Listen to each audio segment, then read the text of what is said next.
गोव्यातल्या एका नाईट क्लबमध्ये रात्री उशिरा मोठी दुर्घटना घडली आहे। अरपोरा गावातल्या एका नाईट क्लबमध्ये रात्री 12 वाजण्याच्या सुमारास लागलेल्या भीषण आगीत 3 महिला आणि 20 पुरुषांसह 25 जणांचा मृत्यू झालेला आहे। यामध्ये काही पर्यटकांचा सुद्धा समावेश आहे। मृतांमध्ये बहुतेक जण हे तिथे काम करणारे क्लब कर्मचारी होते। जखमींना रुग्णालयात दाखल करण्यात आलेलं आहे। आगीचं कारण सिलेंडरचा स्फोट असल्याचं मानलं जात आहे। बहुतेक मृत्यू गुदमरल्यानं झालेत। या अपघाताची माहिती मिळताच मुख्यमंत्री प्रमोद सावंत यांनी तातडीनं घटनास्थळी धाव घेतली आहे।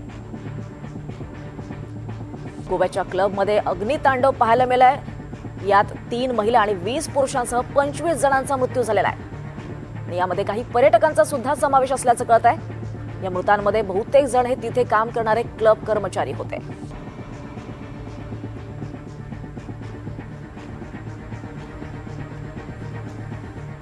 दरम्यान या संदर्भात अधिक माहिती देण्यासाठी घटनास्थळावरून आमचे प्रतिनिधी गुरुप्रसाद दळवी आपल्या सोबत आहेत। गुरुप्रसाद, नेमकी ही घटना दुर्घटना कशी घडली आणि आता जखमींना कशा प्रकारे मदत केली जाते आहे? दीपाली, नक्कीच एकंदरीत आपण पाहतोय मी ज्या ठिकाणी उभा आहे तो अगदी अपोरा हॉटेलच्या गेटच्या अगदी मी समोरच उभा आहे आणि या ठिकाणची मी दृश्य दाखवतोय। हे जो दरवाजा आहे तो पूर्णपणे बंद केलेला आहे आणि पोलिसांनी हे जे आहे ते पूर्ण एरिया आहे तो बंद केलेला आहे, म्हणजे इथून कोणालाही येता येत नाही। आणि अशी वाईट दुर्घटना घडली की 23 जणांचा ह्याच्यामध्ये मृत्यू झालेला पाहतोय। गोव्याच्या अपोरा परिसरातील बीच बाय रिव्हर लेन या लोकप्रिय पबमध्ये मध्यरात्री भीषण आग लागून मोठा अनर्थ घडला आहे। सिलेंडर स्फोटाची शक्यता व्यक्त केली जात आहे। संपूर्ण क्लबमध्ये ही आग पसरल्याने बचाव करायलाही काही वेळ मिळाला नाही। या दुर्घटनेत 23 जणांचा दुर्दैवी मृत्यू झाल्याची अधिकृत माहिती समोर आली असून मृतांमध्ये बहुतांश क्लबमध्ये कर्मचारी असल्याचे पोलिसांनी सांगितले आहे। घटनास्थळी अग्निशमन दलाने मोठ्या प्रयत्नाने आग नियंत्रणात आणली। दरम्यान मुख्यमंत्री प्रमोद सावंत यांनी परिस्थितीचे परीक्षण करून सखोल तपासाचे आदेश देखील दिलेले आहेत आणि पबमधील सुरक्षेच्या नियमांचे उल्लंघन झाले का, अग्निसुरक्षा यंत्रणा कार्यरत होती का, याची चौकशी सुरू आहे। गोव्याच्या पर्यटन पट्ट्यात झालेली ही दुर्घटना अतिशय धक्कादायक असून राज्यभरातून हळहळ व्यक्त केली जात आहे। आणि हे तसं बघायला गेलं तर पर्यटन म्हणजे गोवा हा फार मोठा पर्यटन आहे। देश विदेशातले पर्यटक जे आहेत ते या ठिकाणी येत असतात। दीपाली, निश्चितच गुरुप्रसाद, अतिशय दुर्दैवी अशी ही घटना घडली आहे। धन्यवाद या सविस्तर माहितीसाठी गुरुप्रसाद। दरम्यान प्रत्यक्षदर्शींनी या संदर्भात काय प्रतिक्रिया दिली आपण पाहूयात। एक्चुअली हम लोगों की फ़्लाइट कल रात 10:30 बजे की लैंड हुई थी, तो हम अराउंड 12 बजे यहाँ आए थे। तो जैसे ही हम लोग अपने हॉस्टल पहुँचे तो हमने देखा वहाँ पे कि धुआं काफ़ी ज़्यादा आ रहा है एंड वहाँ कुछ रेडिश ह्यू भी था। तो हम यहाँ पता कर रहे हैं कि क्या हुआ है। Actually we were planning to come and party here at yesterday night. Yes, but then we got to know that a big fire has taken place out here, so we didn't go. The moment we came here, so we thought कि why there is a pollution here, because we are used to of seeing smoke everywhere. So we thought it's not normal. So after some time we got to know कि there has been a fire. So we thought कि actually we got lucky because our cab driver was late, or else we would be here. दरम्यान गोव्याचे मुख्यमंत्री प्रमोद सावंत यांनी या प्रकरणी आता चौकशीचे आदेश दिलेत। प्रमोद सावंत यांनी घटनास्थळी जात पाहणी सुद्धा केलेली आहे। त्यांनी आता चौकशीचे आदेश या प्रकरणात दिलेले आहेत।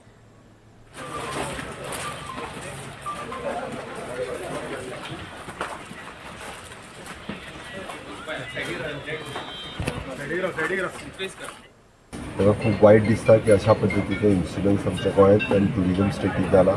तो खूप खेद व्यक्त करता आणि जो कोण चलयतालो हो क्लब ताजेर स्ट्रिक्टली एक्शन ही जातली। जांच्यांनी परमिशन्स दिल्या, ज्या खातीर जर आसत कसलेय परमिशन्स दिल्या जर आसत विदाउट नॉर्म्स फॉलो करिनासत जाल्यार तेजेरूय बी सरकार योग्य ती एक्शन घेतली आणि बाकीची फुडली सगळी कारवाई सुरू आसा।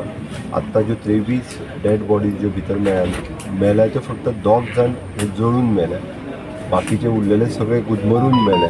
अकॉर्डिंग टू अवर सफोकेट जावन मेल्या अकॉर्डिंग टू अवर पुलिसांच्या म्हणण्या प्रमाणे। पण सगळं पोस्टमॉर्टमा खातीर मेल्या, तेजे डिटेल कॉज आनी ते फायंड आउट करतले। उजो कसो लागला आनी बाकीची हे कितें ताजी सगळी इन्क्वायरी ही डिटेलान इन्क्वायरी जातली।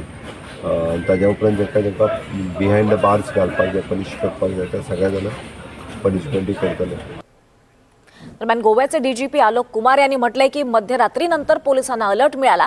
ते म्हणालेत की अरपोरा इथल्या एका रेस्टॉरंट कम क्लबमध्ये एक दुर्दैवी घटना घडली आहे. रात्री 12:04 पोलीस नियंत्रण कक्षाला आगीची माहिती मिळाली आणि पोलीस, अग्निशमन दल आणि रुग्णवाहिका तात्काळ घटनास्थळी पोहोचलं. आग आता आटोक्यात आली आहे आणि सर्व मृतदेह बाहेर काढण्यात आलेत.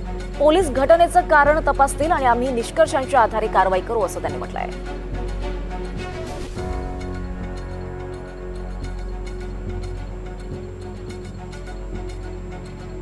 ये अनफॉर्चुनेट इंसिडेंट हुआ है यहाँ पे अल्पोरा के अंदर में एक रेस्टोरेंट कम क्लब है.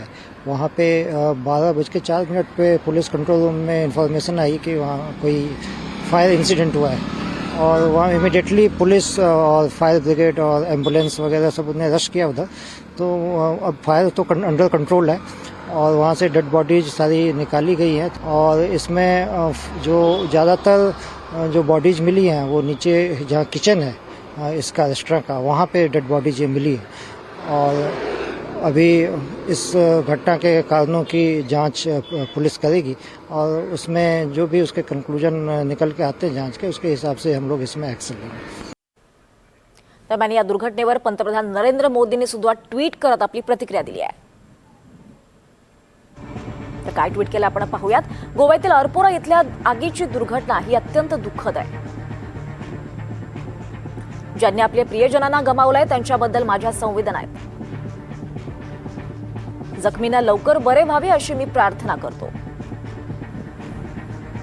मी गोव्याचे मुख्यमंत्री डॉक्टर प्रमोद सावंतजी यांच्याशी परिस्थितीबद्दल बोललोय. राज्य सरकार बाधित लोकांना सर्वतोपरी मदत करत आहे असं ट्विट पंतप्रधान मोदींनी केलंय. दरम्यान नरेंद्र मोदी यांनी मृतांच्या नातेवाईकांना 12 लाखांची तर जखमींना 50,000ची मदत केली आहे.